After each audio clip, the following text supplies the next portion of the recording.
This is now the 17th time for us to look at Paul's letter to the Colossians, and it brings us to the last two verses of the first chapter, verses 28 and 29, Colossians chapter 1. In verse 27, Paul has been speaking of the Lord Jesus Christ living in the hearts of these Gentiles, which fact alone qualifies them for heaven and for glory. And then he goes on in verse 28 to speak in these words, whom we preach, warning every man and teaching every man in all wisdom, that we may present every man perfect in Christ Jesus. Whereunto I also labor, striving according to his working, which worketh in me mightily.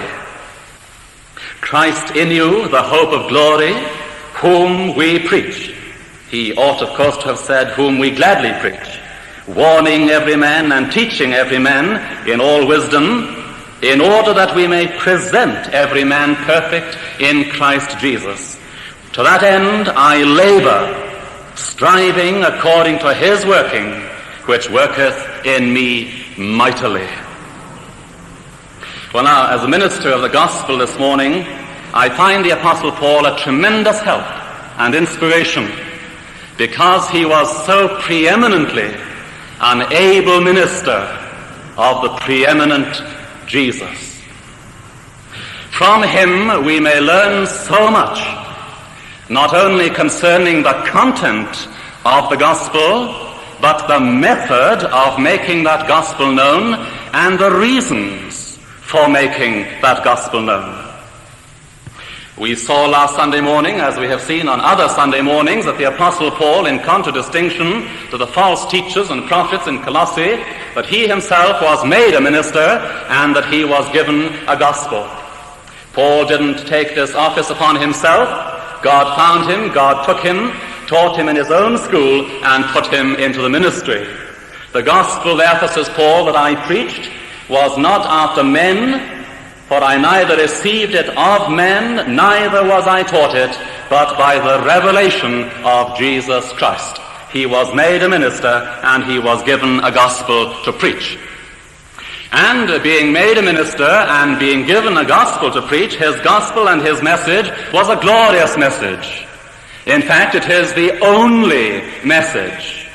All other messages don't come anywhere near this message, don't merit the name message. His message is the only message. It's a glorious message. It's this: Christ in you, the hope of glory. Indeed, I have resolved and made it the pattern and the principle of my whole life, he says. I have determined not to know anything among you or anyone else save Jesus Christ and him crucified. And such is the thrill and such is the joy of knowing and possessing Jesus Christ in this way, that I long to know him better still. And from my heart this morning, says Paul, as an old campaigner, as an old experienced warrior with many scars, I cry, oh, that I might know him better still and the power of his resurrection. Because unlike so many of us here this morning, Paul was a seeker and a finder and a seeker still. And so he pressed forwards, onwards, upwards, towards the mark of the prize of the high calling of God in Christ Jesus. Christ in you.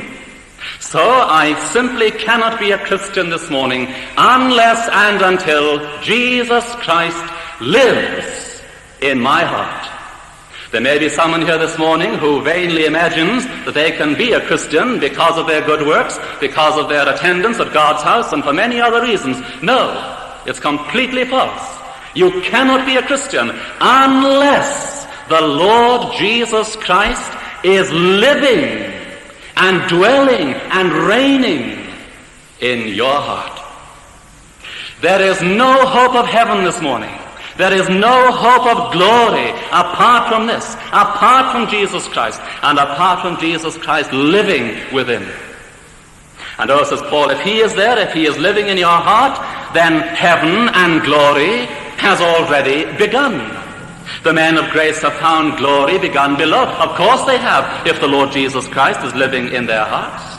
And so heaven and glory will be no heaven, will be no glory without and apart from the Lord Jesus Christ. And so the believer can cry in the words of Psalm 73, whom have I in heaven but thee? And with a measure of judgment day honesty can go on to say, and there is none upon earth even that I desire besides thee. And therefore if he is in the heart, then heaven and home and glory has already begun. Praise God. Christ in you, the hope of glory. Well, now this morning I want to say a word about Paul's methods and Paul's motives.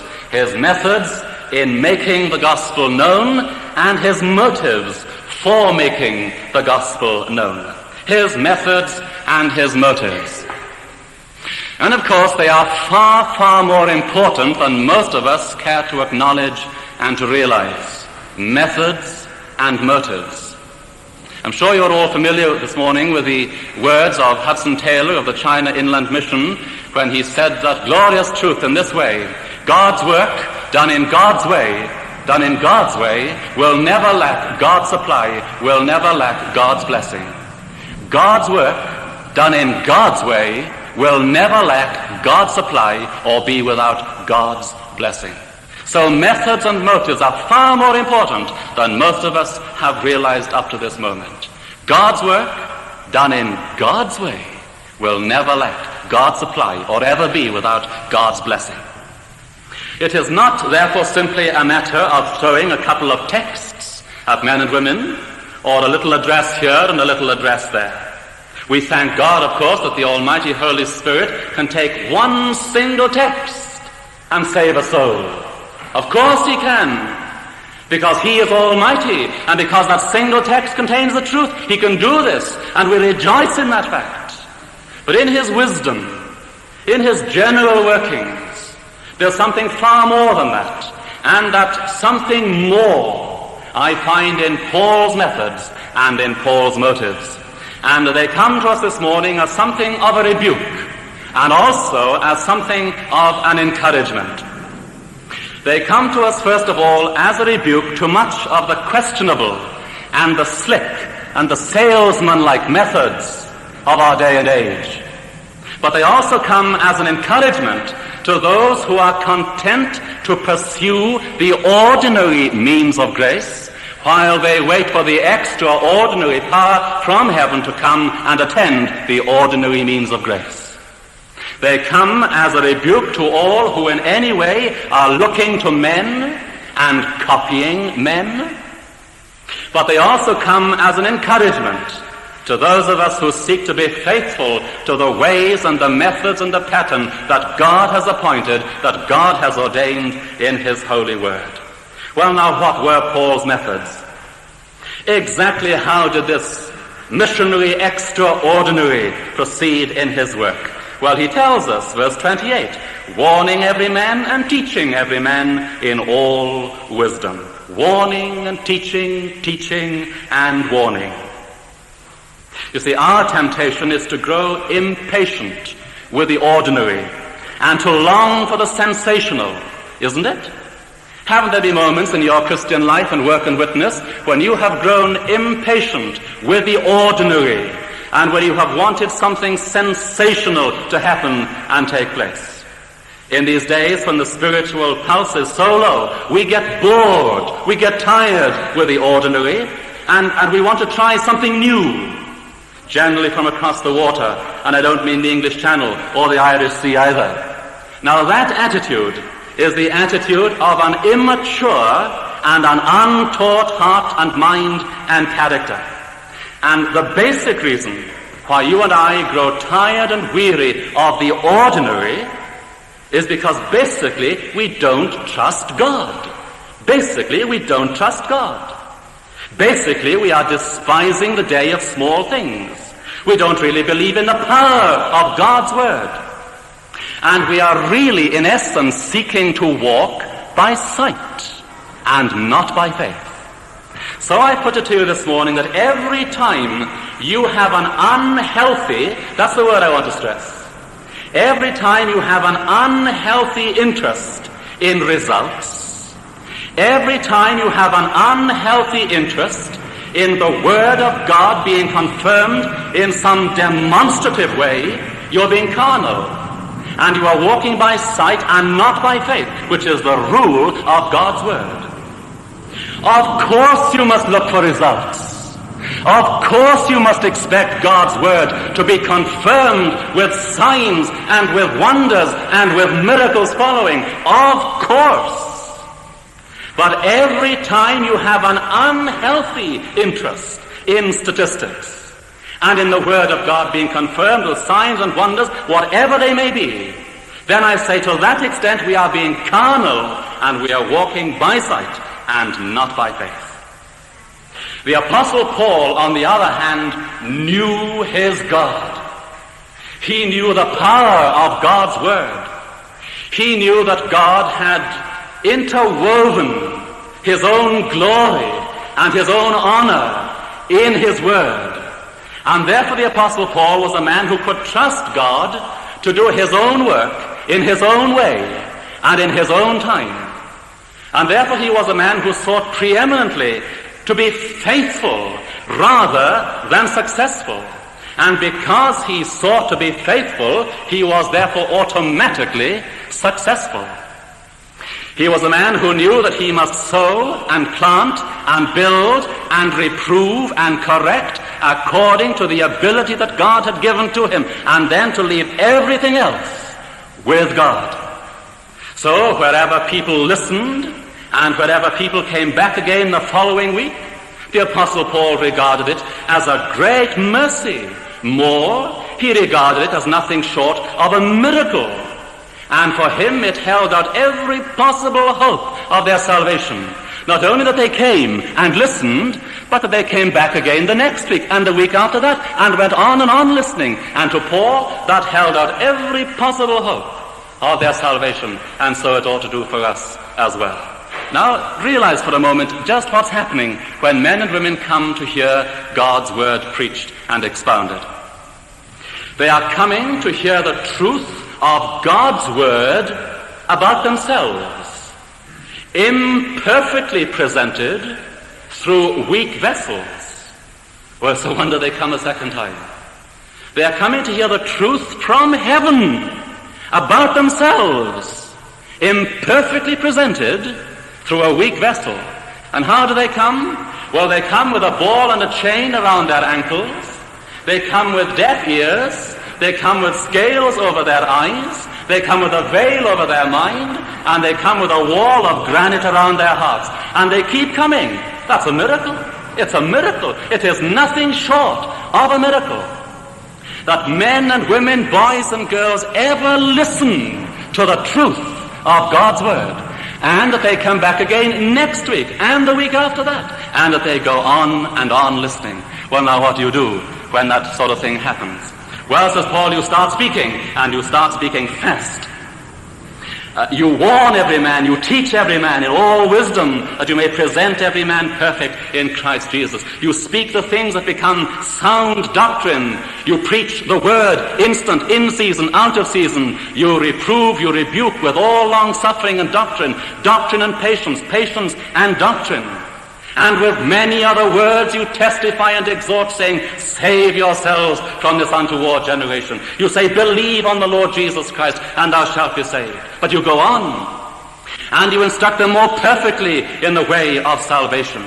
Or indeed you do as the Apostle Paul did in the Acts of the Apostles, in these glorious words. Now when they had passed through Amphipolis and Apollonia, they came to Thessalonica, where there was a synagogue of the Jews. And listen now, and Paul, as his manner was, went in unto them, and 3 Sabbath days reasoned with them out of the Scriptures, opening and alleging that Christ must needs have suffered and risen again from the dead, and that this Jesus whom I preach unto you is the Christ.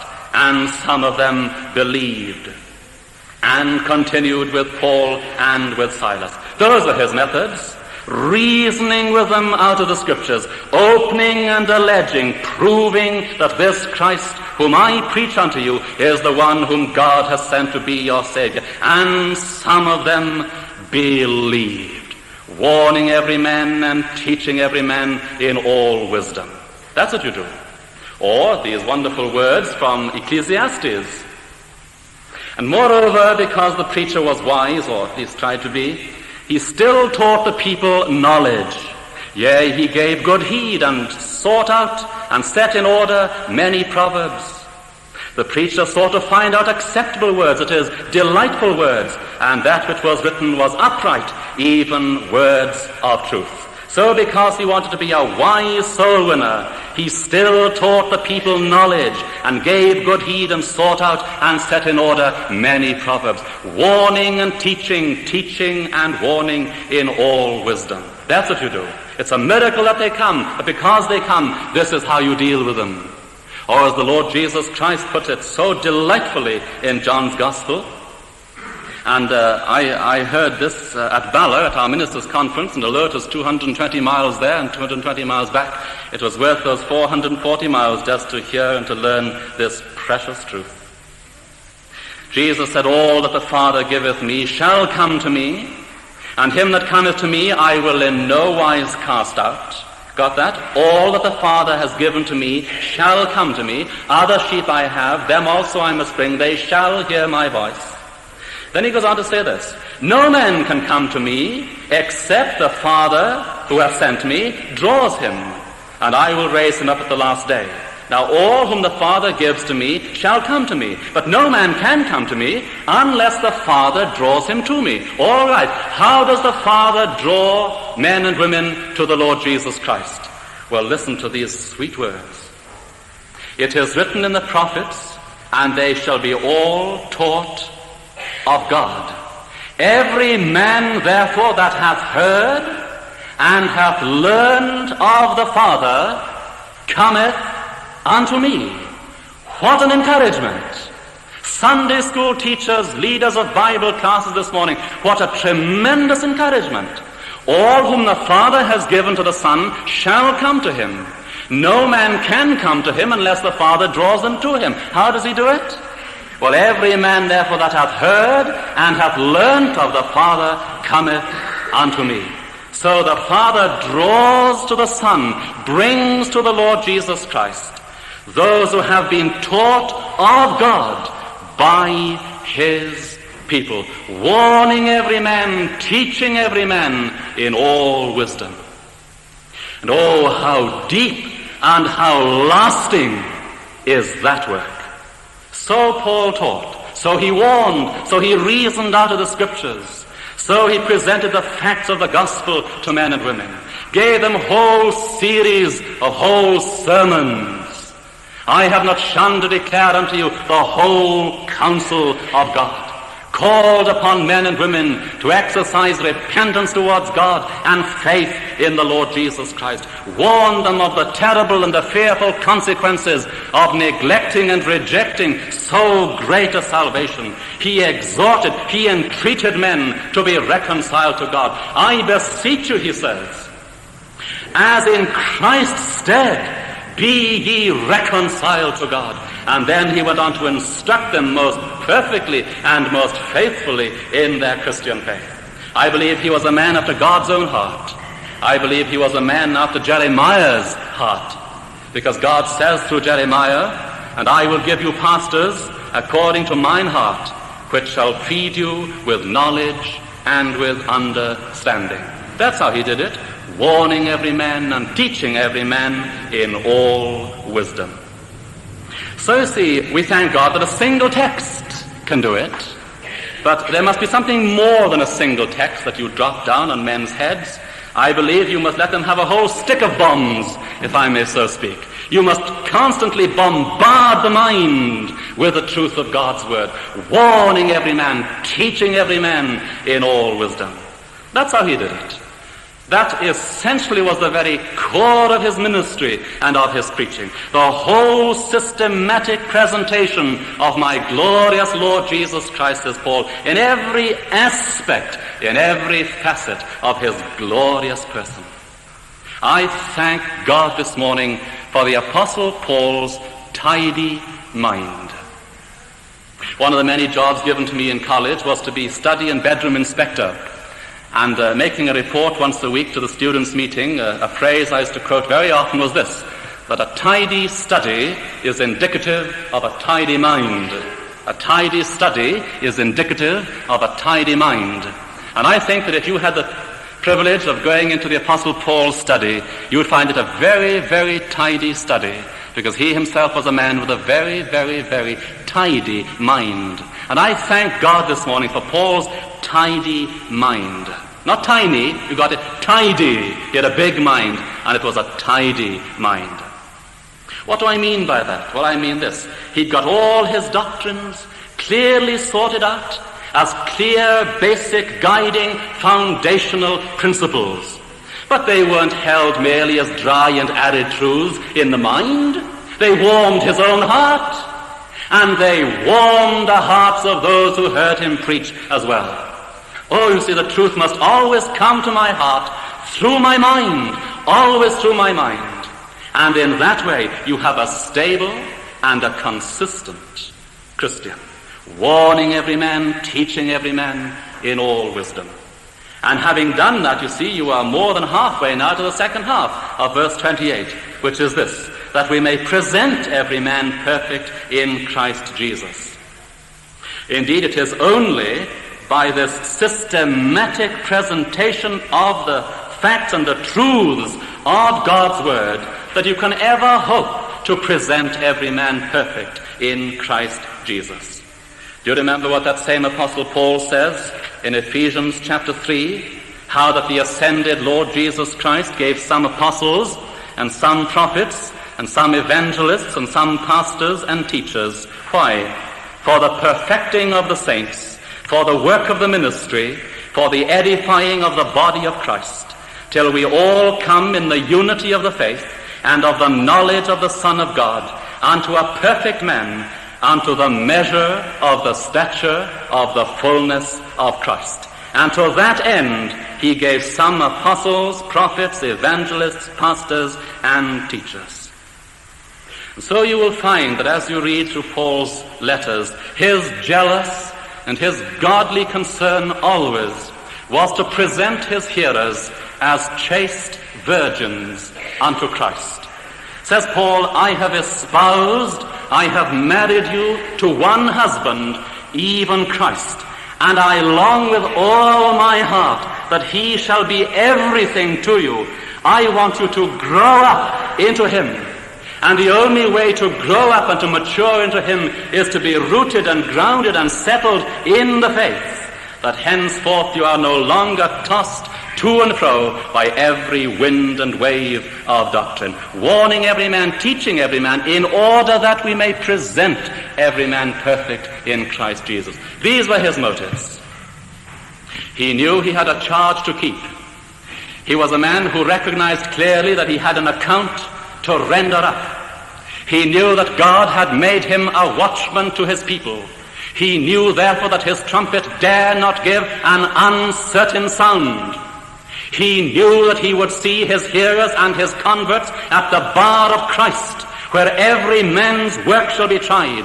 And oh, this man longed with all his heart that in that hour he might present them to the Lord Jesus Christ as mature and stable and consistent and well-taught and instructed people. This is my great concern, to warn you, to teach you, that I may present you perfect unto and in Christ Jesus my Lord. He was a man who feared a vain ministry. I think I know what he meant. He said to the Galatians, I fear lest I have bestowed upon you labor in vain. Oh, how his heart must have been moved at the very thought of the possibility of that fact. I fear, he says, lest I have bestowed upon you labor in vain. He feared a vain ministry. He longed with all his heart that he might so teach and so warn and so speak and so preach that in that day he might present them perfect in Christ Jesus. For yourselves, brethren, know, he says, that our entrance in unto you was not in vain, because you heard the word not in word only, but in power and with the Holy Ghost and with much assurance. So our entrance was not in vain, but all his life he feared a vain ministry. He feared that he might have bestowed upon them labor in vain. But still he had this glorious truth to steady him and to hold him. And of it he speaks to the Corinthians, be ye steadfast, unmovable, always abounding in the work of the Lord. For as much as you know that your labor is not in vain in the Lord. Oh, this is my great ambition. This is my life's calling. This is my vocation, to teach, to warn, in order that I may present every man perfect in Christ. And the only means to secure that end is to reprove and rebuke and exhort with all long-suffering and doctrine. Doesn't matter what they're saying, doesn't matter what their reactions are, whether your sermons are too long or too short, too shallow or too deep, you go on exhorting with all long-suffering and doctrine, patience and truth and patience. And indeed you begin to realize the truth of what Spurgeon said to his students. Brethren, the most difficult thing in the ministry you will find is to keep on keeping on. But keep on we simply must with all long-suffering and doctrine. But again, the Apostle Paul was a man who realized that he who would be a teacher of others must forever remain a student himself. And so he takes to his own heart the words that he gives to Timothy when he says, take heed to thyself and to the doctrine, continue in them, for in this way thou shalt both save thine own soul and the souls of those who hear you as well. This, I believe, is why he longed to be so thorough. This is why he did it all, that finally he may present them as fully grown and established and perfectly instructed people. Oh, says Paul, what is my crown of joy and rejoicing? What is the one thing I look forward to? Oh, are not even ye at the appearing and in the presence of the Lord Jesus Christ? I will have no greater joy than this, he says, than to see you perfect in that day in Christ Jesus my Lord. Small wonder, therefore, that this man wept over his people as he did.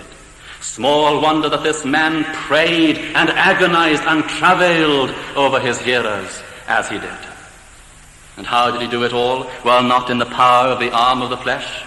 His teaching was not the result of his own intellectual prowess, though the Lord certainly sanctified and used that fact. He says, my speech and my preaching was not with enticing words of men's wisdom. It could have been, but it wasn't. And as Weymouth puts it, to this end, says Paul, like an earnest wrestler, I exert all my strength. Every part of me is at his disposal. God has every ounce of the Apostle Paul. I exert all my strength. But I do it in sweet reliance upon the power of him who is mightily at work within me. So he labored with his back, as it were, bent, with every muscle strained. So he plowed and sowed and weeded in the Lord's vineyard, looking for and waiting for a harvest of ripened Christians. So he labored. He strove against what? Against who? Men know. The arch enemy of men's souls, who is behind all forces that are antagonistic to the gospel. And so he speaks himself because he had learned it in experience. We wrestle not against flesh and blood, not against the Pope, not against archbishops, but against principalities and powers in the spiritual realm. Paul won the battle there, and so must we. Men are only tools.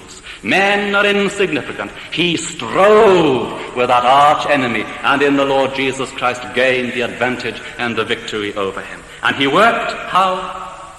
According to his working, according to his working. Oh, says Paul, there is always strength equal to the task. Courage will always rise with danger. God has no dress rehearsals for his people. Always and only, says Paul, it is God who is working within me to will and to do his good pleasure. There he is. A man who was always at great pains. A man who took nothing for granted. A man who proved everything for himself. He knew the human heart through and through because he knew his own heart. And he knew, therefore, just how much that silly heart needed to be put in remembrance of elementary truths. So he taught and he warned in all wisdom. And he says to Timothy, Timothy, if thou put God's people in remembrance of truths that they know, things they have learned long ago, but just remind them of them, thou shalt be a good minister of Jesus Christ. And over it all, he did it in all wisdom, in all wisdom. There never was a wiser, there never was a more effective soul winner than the Apostle Paul. And his methods, preaching, teaching, warning, and exhorting, leaning only on his power that worked in Paul mightily and which alone is able to give the increase. Oh, may God in his mercy make us laborers after this kind, after this kind. Amen. Now shall we sing our closing hymn, which is 231, 231. O Word of God incarnate, O wisdom from on high, O truth unchanged, unchanging, O light of our dark sky, we praise thee for the radiance that from the hallowed page, a lantern to our footsteps, shines on from age to age. O make thy church, dear Saviour, a lamp of burnished gold, to bear before the nations thy true light as of old. O teach thy wandering pilgrims by this their path to trace, till clouds and darkness ended, they see thee face to face. 231.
And so may the grace of the Lord Jesus Christ and the love of God our Father and the sweet fellowship and the enabling ministry and power of the Holy Spirit be our sweet and delightful portion this day and until we see him face to face and then forevermore.